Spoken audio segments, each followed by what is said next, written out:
9 মাসের ছোট্ট শিশু মুজাহিদ 9 দিন ধরে ভর্তি হাসপাতালে। হাম ছাড়াও ছোট্ট এ শরীর লড়ছে কাশি, শ্বাসকষ্ট সহ বিভিন্ন জটিলতায়।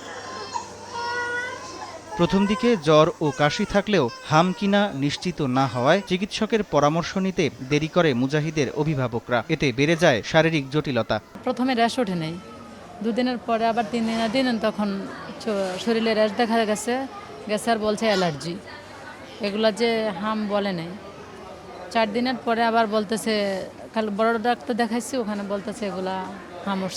শুধু মুজাহিদ নয়, এভাবেই প্রতিদিন শিশুদের মায়াভরা চাহনিগুলোকে মলিন করে দিচ্ছে হামের প্রাদুর্ভাব। প্রতিদিন হাসপাতালগুলোতে বাড়ছে আক্রান্ত শিশুদের সংখ্যা। রাজধানীর ডিএনসিসি হাসপাতালে নিবিড় পর্যবেক্ষণে আছে 57 শিশু। আক্রান্ত শিশুদের নিয়ে অভিভাবকদের বাড়ছে উদ্বেগ।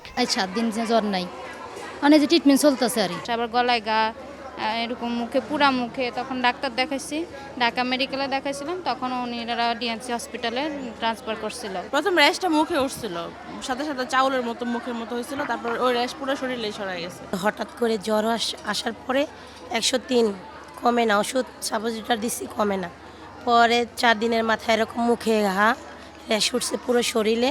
এদিকে হামের সঙ্গে চিকেন পক্সে আক্রান্ত শিশুর সংখ্যাও বাড়ছে বলে জানালেন ডিএনসিসি হাসপাতাল কর্তৃপক্ষ। জ্বর ও শরীরে র্যাশ দেখা দিলে দেরি না করে দ্রুত হাসপাতালে নেয়ার পরামর্শ চিকিৎসকের। হামের সাথে চিকেন পক্সের পেশেন্টও আসছে, খুব কম, কিন্তু হাম এবং চিকেন পক্স দুটোই থাকছে কোনো পেশেন্টের। আর অন্যান্য যেমন হচ্ছে নিউমোনিয়া তো থাকছেই, হাম ছাড়া, হাম সহ এবং শুধু নিউমোনিয়ার পেশেন্টও কিছু আছে। চামড়ায় যদি লাল লাল দাগ দেখা যায়, তাহলে তো আপনারা বুঝে যাচ্ছেন যে এই বাচ্চাটার হাম আছে।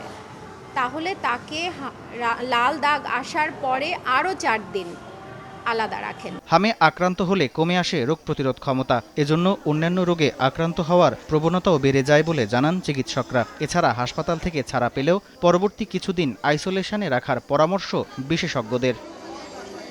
সামদানি প্রত্যয়, সময় সংবাদ, ঢাকা।